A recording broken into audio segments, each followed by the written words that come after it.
Bonjour à tous et bonjour à toutes, je suis ravie de vous retrouver pour la lecture de vos énergies générales concernant donc la journée du samedi 5 août 2023. J'espère que vous allez tous et toutes très bien, j'espère qu'en ce moment ça va pour vous. On va regarder avec le petit oracle astrozène. Allez, pour les énergies générales de ce samedi 5 août. Et nous avons l'élément eau. Je suis connectée.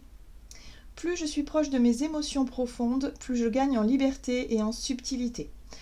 Alors ici, l'élément eau nous invite à plonger voilà, directement au cœur de nos émotions, de tout ce que l'on vit intérieurement, de comment on sent les choses, de notre intuition aussi, d'être vraiment dans la prise en compte de toute notre sensibilité, de tous nos sens aussi. Il y a quelque chose comme ça. Alors, l'élément eau aussi peut nous inviter à nous baigner ou à être vraiment dans peut-être l'envie, le besoin de prendre un bain par exemple ou d'être connecté à l'élément eau. Donc, vous voyez comment ça résonne pour vous. Mais en tout cas, là, il y a possibilité vraiment de ressentir les choses plus fortement. Peut-être notre sensibilité aussi, nos sens seront peut-être mis en avant. On va regarder ici avec le tarot psychique, donc pour ce samedi 5 août. Peut-être que pour certains, il va pleuvoir et voilà, on vous invite peut-être à ressentir la pluie. Je ne sais pas si ça vous est déjà arrivé de ressentir la pluie en conscience. Alors souvent on râle quand il pleut, mais parfois il y a des moments où par exemple quand il fait très chaud, qu'il y a une averse qui arrive, voilà, on accueille la pluie comme quelque chose de bénéfique parce que ça nous apporte un peu de fraîcheur, ça nous apporte un peu de... ouais, c'est rafraîchissant, voilà, on sent l'énergie de l'eau et ça peut être très intéressant parfois de se connecter à l'élément eau comme ça. Alors évidemment, si vous êtes au cœur de la tempête ou que c'est pas forcément très agréable, hein, évidemment, mais voilà, il y a des moments comme ça où on peut ressentir effectivement l'énergie de l'eau. Alors, avec le tarot psychique. Ok. Alors, le tarot psychique, lui, il nous parle d'union spirituelle, il nous parle d'équilibre et d'harmonie en nous, le yin, le yang, de trouver son centre et d'équilibrer nos polarités. Donc ça, c'est très chouette parce que c'est une carte bénéfique qui nous parle justement d'harmonisation, d'harmonie. Il y a aussi peut-être effectivement au sein de nos relations un rapprochement qui peut se faire avec quelqu'un où on est sur la même longueur d'onde, où on partage les mêmes sentiments, les mêmes émotions. Il peut y avoir quelque chose comme ça. Ok, qu'est-ce qu'on nous dit d'autre? Ah, ça c'est chouette. On a le début de la prospérité avec cet as de pentacle qui nous parle pour moi peut-être de projet ou de nouveau départ, d'un nouveau projet en commun, de quelque chose qui nous rapproche. On est dans l'idée de trouver un juste équilibre, de trouver l'harmonie au sein d'une activité, d'une idée ou d'un projet ou d'une situation concrète, hein, parce que l'as de pentacle parle quand même de concret, hein, de quelque chose de très concret qu'on peut partager avec quelqu'un, par exemple. Voilà. Donc c'est pour ça qu'on peut être directement connecté à nos émotions, parce qu'on pourrait vivre quelque chose de sympa avec quelqu'un en particulier, que ce soit un proche, peu importe, hein, voilà. Allez, on va regarder ici avec l'oracle céleste Astrokif, donc pour cette journée du samedi 5 août. Et nous avons la lune inversée qui nous parle d'obscurité, de cachet, de lunatisme. Ah. Alors, oui, alors pour moi la lune ici, dans son aspect inversé, elle nous parle effectivement d'émotions que l'on garde pour soi, de sentiments que l'on garde pour soi, que l'on cache, que l'on n'ose pas montrer à l'autre ou révéler à l'autre. Il peut y avoir quelque chose comme ça. Si on se sent lunatique, là aussi, vous savez, parfois quand on vit par exemple en couple depuis un certain temps, il y a des jours avec et des jours sans. Il y a des choses qui peuvent nous contrarier et parfois on peut se montrer lunatique. Là, il y a quelque chose à comprendre par rapport à ça. Hein, il va falloir se poser des questions, surtout par rapport au fait d'être en observation de ce que l'on ressent. Hein, donc on s'observe soi, on observe ce qui se passe à l'intérieur. Pourquoi est-ce qu'on se sent pas très à l'aise, pas très bien, qu'est-ce qui émotionnellement nous bouscule un petit peu, qu'on n'ose pas forcément montrer à l'autre. Hein. Il y a quelque chose qu'on n'ose pas forcément montrer à quelqu'un. C'est intéressant, hein, parce que là, on a l'union spirituelle quand même qui qui nous parle de relations à deux, d'harmonie, d'harmonisation, peut-être d'engagement aussi. Donc vous voyez comment ça résonne, hein, mais là, par rapport à quelque chose de concret, un projet, un nouveau départ, quelque chose qui peut se mettre en place, il peut y avoir des émotions comme ça que l'on n'ose pas montrer. Des émotions peut-être un petit peu réticentes ou un petit peu négatives. Ah ah, c'est en lien avec la notion de changement. Ok, d'accord. Donc tout ce qui est en lien avec le changement, des choses qui peuvent perturber nos habitudes, par exemple, eh bien, on a un petit peu de mal. On a un petit peu de mal. Mais bon, je pense que c'est une bonne chose ici. On a une opportunité de se rapprocher de quelqu'un, on a une opportunité peut-être effectivement de retrouver l'harmonie au travers d'une, je sais pas moi, d'une occasion. Donc là, je pense qu'il y a une possibilité de changer quelque chose et surtout de lâcher un petit peu les énergies négatives qui parfois n'ont pas forcément lieu d'être. Hein. Parfois on se sent lunatique mais on ne sait pas trop pourquoi. Dans ces cas-là, on se dit ok, ça ira mieux demain. On lâche prise dessus, on essaie de ne pas focaliser dessus, on s'apporte beaucoup d'attention, beaucoup d'amour, surtout c'est très important. Et puis on laisse passer l'orage. Hein. Si par contre on arrive à identifier ce qui ne va pas, ce serait bien de se montrer honnête ou sincère avec la personne en face de nous pour qu'on puisse vraiment se faire comprendre et trouver un compromis. Là on est vraiment dans une belle carte, hein. La 2 de coupe c'est une harmonisation, une harmonie voilà, entre deux personnes, deux âmes. Donc là il y a quelque chose d'important. Hein. S'il y a quelque chose qui ne va pas, il va falloir en parler, il va falloir le montrer. Peut-être qu'il y a des changements qui auront lieu par rapport à ça. Qu'est-ce qu'on nous dit d'autre? On va regarder ici avec la sagesse de l'oracle. Donc pour ce samedi 5 août. Pourquoi? Allez, les doutes, les questionnements, les prises de tête inutiles, j'ai envie de dire, parce que bah oui, on n'a pas forcément toutes les réponses à nos questions, on n'a pas forcément, voilà. Là on voit bien qu'on a des doutes, hein. Il y a des doutes qui nous assaillent, il y a des questions qu'on se pose par rapport à une relation en particulier, par rapport à un projet, peut-être un engagement aussi, un contrat, voilà, on commence à douter là. Mais ce qui serait intéressant de savoir, c'est pourquoi est-ce qu'on doute surtout? Pourquoi on se pose toutes ces questions? Voilà, là il y a un besoin de faire le ménage. Clairement, on fait le ménage, on fait du tri surtout dans nos pensées, pour savoir si ces doutes sont vraiment, j'ai envie de dire, sont vraiment source de questionnement, on va dire, constructif, ou si ces doutes sont complètement inutiles. Là, c'est à nous de faire le tri dans nos pensées et surtout pas ne se laisser, j'ai envie de dire, de se laisser happer par ces doutes-là, par ces questionnements-là. Hein. Qu'est-ce qu'on cache? Parce qu'en général, quand on doute sur quelque chose, sur un sujet ou sur quelqu'un, c'est qu'on cache ce doute-là. On n'en parle pas, on ne pose pas forcément les bonnes questions. Là, ce serait peut-être intéressant d'en discuter. Voilà. Le but étant quand même de désamorcer quelque chose et de réussir à faire le ménage, à faire le tri dans ce qui est juste ou dans ce qui est véritable ou non. Ok, qu'est-ce qu'on nous dit d'autre? On va regarder du côté de notre énergie d'action et activité avec l'oracle des nombres. Donc pour ce samedi 5 août. Ok, là il y a des doutes encore une fois. Instabilité, effectivement, il y a quelque chose qui n'est pas clair, c'est pas du sûr, et c'est... Voilà, on n'ose pas forcément être dans l'action, dans le mouvement, dans le changement. Il y a quelque chose qui nous dérange intérieurement. Là, on a la priorité. Donc, ce qui peut être intéressant ici, c'est justement de redéfinir ses priorités, faire du tri, comme on l'a dit, revoir ce qui demande à être priorisé dans nos engagements. Le but étant quand même de trouver l'harmonie, l'harmonisation, et de trouver peut-être un juste équilibre aussi entre nous et une personne, ou entre nous et nos polarités intérieures. Hein. Voilà, donc là, il y a besoin de redéfinir certaines priorités. Allez, on va regarder ici avec le Golden Tarot.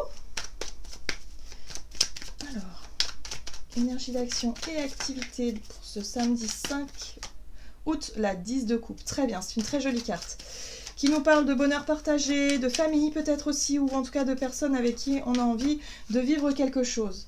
Oui, l'assise de denier nous parle de générosité, de fluidité dans les échanges, de fluidité peut-être dans les relations, d'avoir envie de vivre un moment honnête, sincère, voilà, dans toute sa splendeur. Voilà, et nous avons une 8 d'épée, et cette 8 d'épée, elle nous dit quoi? La 8 d'épée, ce sont les pensées négatives qui, justement, nous amènent à nous poser des questions et à remettre en doute et en question certains engagements, certaines promesses. Est-ce qu'on, finalement, on a l'impression que la personne est sincère? Est-ce qu'elle ne l'est pas? Enfin bref, vous voyez, ce genre de choses, on a peut-être l'impression que la personne nous cache quelque chose. Vous voyez, et ça, c'est la 8 d'épée qui peut justement nous pousser à douter de nous-mêmes, à douter de nos engagements. Est-ce qu'on fait le bon choix ou non? Alors qu'au final, on a quand même des cartes qui sont extrêmement positives. Moi, j'ai l'impression que pour certains d'entre nous, c'est comme si quelque part on se disait « c'est trop beau pour être vrai ». Là, je remets en doute la parole de mon ami parce que tout se passe comme j'ai toujours voulu, voilà, c'est comme si on s'attendait au pire, alors que finalement tout est ok. Voyez? Donc là, instabilité, doute, parce que nos pensées sont négatives. Et ce n'est que nos pensées, ce ne sont que nos croyances limitantes ici qui nous font croire qu'il y a quelque chose de caché. Donc attention à notre mental, on ne se laisse pas manipuler par ces pensées-là, parce que vraiment, c'est ça qui va nous paralyser et c'est ça qui peut nous faire quelque part tellement douter, tellement remettre en question certaines choses que ça peut gâcher le moment. Là, il y a vraiment la possibilité de passer un très bon moment. Il y a de très belles énergies ici qui sont à disposition, mais il va vraiment falloir s'enlever le bandeau sur les yeux là et arrêter de penser que les choses ne sont pas suffisamment bien, suffisamment belles, suffisamment sincères ou honnêtes. Vous voyez ce que je veux dire? Parce que là, avec la 4 de coupe, ça c'est la carte des attentes. C'est les attentes, mais les attentes qui nous rendent un peu aigris. C'est les attentes qui nous rendent lunatiques, justement. C'est ce qui fait qu'on attend quelque chose de précis qui n'arrive jamais, et du coup, on nourrit cette attente et cette insatisfaction-là, qui fait qu'on a mauvais caractère. On a l'impression que la personne n'est pas sincère, parce qu'on attend autre chose. En fait, on se fait tellement de films parfois que on s'imagine des choses et après ça devient des croyances. C'est-à-dire qu'on pense que si la personne n'agit pas ou ne fait pas ce que nous on idéalise, alors ça ne marche pas ou alors on n'est pas heureux. Voyez? Et là en fait c'est pas comme ça que ça fonctionne. On est tous différents. On a tous des choses à apprendre des uns des autres. Et ça c'est très intéressant. Si ça nous challenge, c'est parce qu'on a des choses à comprendre sur nous-mêmes aussi. On a peut-être un esprit à ouvrir davantage, à quelque chose de davantage. Si la personne, parce que là visiblement il y a que de bonnes intentions, il y a de la générosité, il y a de l'équilibre, il y a vraiment quelque chose de très beau, de très magnifique qui peut être mis en avant, mais attention, j'ai l'impression qu'on pourrait gâcher tout parce qu'on a l'impression que. Ben oui, mais si ce n'est qu'une impression, on va pas quand même tout miser sur une impression, ce serait dommage, voyez? Alors attention à nos pensées négatives. Alors on a ce valet d'épée qui est juste derrière, bah oui, parce que le valet d'épée, il va vouloir quoi, lui? Le valet d'épée, c'est l'énergie qui va nous pousser à en savoir davantage, à enquêter, à observer, à poser des questions, justement, pour savoir, pour prêcher le vrai du faux. Vous savez, voilà, on passe un interrogatoire, là, il y a quelque chose, là, et là, il faut... là, on veut des infos pour soit conforter nos croyances limitantes qui cherchent la faille dans ce qui est en train de se passer d'assez sympa, ou soit tout simplement de s'enlever ce bandeau de les yeux. Moi, j'ai vraiment le sentiment ici que par rapport à ce tirage-là, il va vraiment falloir lutter pour ne pas partir dans nos doutes et nos craintes, nos peurs, voilà, tout ce qui nous bloque finalement. Là, il y a la possibilité de vivre quelque chose d'assez sympa, donc autant en profiter. Et s'il s'avère que la personne, finalement, où la situation finalement est illusoire et que effectivement il y a eu quelqu'un voilà, n'est pas sincère, on le saura tôt ou tard. La vérité finit toujours par se révéler d'elle-même. Il n'y a pas besoin d'un seul coup de paniquer comme ça. Voilà, il y a quelque chose qui peut nous faire paniquer. Moi, je sens vraiment le côté boule, un petit peu la boule au ventre, où effectivement on a des doutes, on se questionne, on ne sait plus, on remet en question tout un tas de choses, et là ça pourrait être désagréable. On va regarder donc sur le plan relationnel et sentimental avec l'oracle des nombres. Alors, pour ce samedi 5, on a l'originalité et évidemment le changement. Donc il y a une possibilité de changer ça, hein, peut-être en nous. Hein, si on a tendance effectivement à douter facilement, manquer de confiance en nous, manquer de confiance aux autres, là il y a la possibilité de changer ça. À mon avis, notre façon de voir les choses, nos croyances par exemple, il y a la possibilité d'ouvrir son esprit par rapport à ça.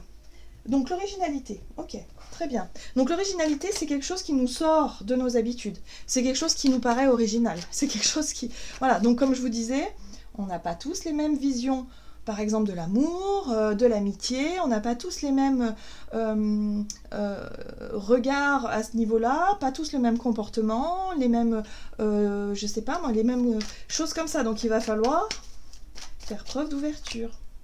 Alors ici on a le magicien qui parle de prise d'initiative, d'avoir envie de commencer quelque chose, et là on a un changement. Effectivement il y a du mouvement, la roue de fortune, la roue du destin, c'est le changement. D'ailleurs elle est inversée, pourquoi? Les cartes ne sont pas dans l'ordre. Ok, et ici on a, waouh, on a des très très belles cartes. En tout cas, on est vraiment sur des cartes extrêmement puissantes puisque ce sont des arcanes majeures. Et là, on a vraiment la carte des amoureux qui nous parle de vérité et d'authenticité. Vous voyez, les personnes sont nues. Elles sont nues, elles n'ont rien à cacher, elles se disent tout, elles montrent tout, elles n'ont plus peur de ça. Donc ça, c'est beau. J'aime beaucoup cette énergie-là parce que là, on va avoir la possibilité, effectivement, peut-être de faire part de nos doutes de façon très claire, très simple, très... j'ai envie de dire, sans forcément chercher à tout manipuler, à tout, je sais pas, à essayer de supposer, on sort des suppositions, on est l'un en face de l'autre, on s'exprime, on dit ce qui ne va pas, et puis les choses sont très claires, très simples, et là on est dans le changement positif. C'est très bien, mais il va falloir lutter un petit peu. On est encore sur une énergie de 4, mais celle-ci c'est la 4 de denier, et la 4 de denier c'est la difficulté à justement à changer. On s'accroche à une vieille façon d'être, une vieille façon de faire, c'est-à-dire qu'on peut, pour certains d'entre nous, intérioriser nos émotions et ne rien laisser paraître, et ça, ce serait dommage. Ce serait dommage parce que du coup, nos doutes, nos craintes, notre insatisfaction risquent de grandir et mettre en péril certaines relations, ce serait dommage. Là, on nous invite clairement au changement. Il faut changer d'attitude, il faut qu'on arrive à montrer, à dire, à faire, à voilà, peut-être montrer ce que l'on ressent à l'autre. C'est pas toujours facile, mais il va falloir le faire. Parce que cette énergie de la 4 de denier, c'est la retenue. Non, je reste dans mes positions, non, je m'ouvre pas, non, je reste figée, je m'accroche à mes deniers comme ça parce que j'ai peur du changement. Au final, c'est juste, j'ai peur que l'autre me voie tel que je suis, mais au final... c'est pire d'avoir un comportement un peu de cacher les choses, d'être un petit peu dans le mensonge parfois aussi, ou de porter un masque. C'est encore pire que si on se montre vraiment totalement sincère et honnête et de faire part de ses doutes tout simplement. Oui, on voit bien que le soleil est là pour nous aider, donc ça c'est cool parce qu'on a quand même une énergie positive qui vient soutenir ce changement qui arrive et peut-être ce changement de comportement qu'on pourrait avoir dans nos relations pour éviter de nourrir les quiproquos, voilà, tout ce qu'on s'imagine qui n'est pas forcément le reflet de la réalité. Donc il va falloir sortir de cette énergie de la 4 de Pentacle pour pouvoir enfin s'autoriser à être soi-même et aussi à incarner la joie. Il peut y avoir un grand soulagement, il peut y avoir quelque chose de très « Ah mince alors, moi j'ai cru que… » Vous voyez? Puis finalement, non, pas du tout. Ah bon, ça va mieux, vous voyez? Voilà, tout simplement. Les choses sont désamorcées, il n'y a pas besoin de se faire des films. Ok, allez, on va regarder ici, avec le tarot des anges gardiens. Donc pour cette journée du 4, donc il va falloir se montrer honnête et surtout ne pas ruminer, ne pas intérioriser les choses. Voilà, le challenge du jour. Alors oui, on a de l'instabilité, donc avec le tarot des anges gardiens, on a la 2 de prospérité. Vous devez trouver un équilibre. Vous avez plusieurs emplois en même temps où vous essayez de réaliser votre rêve en termes de carrière professionnelle. Ne prenez pas les choses trop à cœur et laissez s'exprimer l'enfant qui est en vous. Oui, l'enfant intérieur, l'enfant qui est en nous, les enfants sont quand même assez spontanés et vrais. Hein. Quand ils ont mal, ils hurlent. Quand ils ont peur, on le voit. Je veux dire, ils ne cachent pas leurs émotions. Hein. Les enfants sont hyper spontanés, même un peu trop des fois. Donc, donc voilà, donc on a vraiment voilà, c'est pour ça qu'on nous invite à exprimer l'enfant qui est en nous, qui montre ce qu'il ressent. Donc faites que votre travail soit aussi agréable que possible, menez plusieurs tâches de front tout en restant positif ne peut qu'être fructueux. Donc là pareil, si on est confronté à des défis, à des obstacles, des choses qui nous bousculent un peu, restons positifs, ne sombrons pas dans la négativité parce que ça va vraiment être un petit peu challengeant à ce niveau-là. Voilà, j'en ai terminé pour votre guidance, j'espère en tout cas qu'elle vous aura plu et parlé, donc n'hésitez pas à liker, commenter la vidéo. Moi je vous souhaite de passer une excellente journée, je vous embrasse et je vous dis à tout bientôt.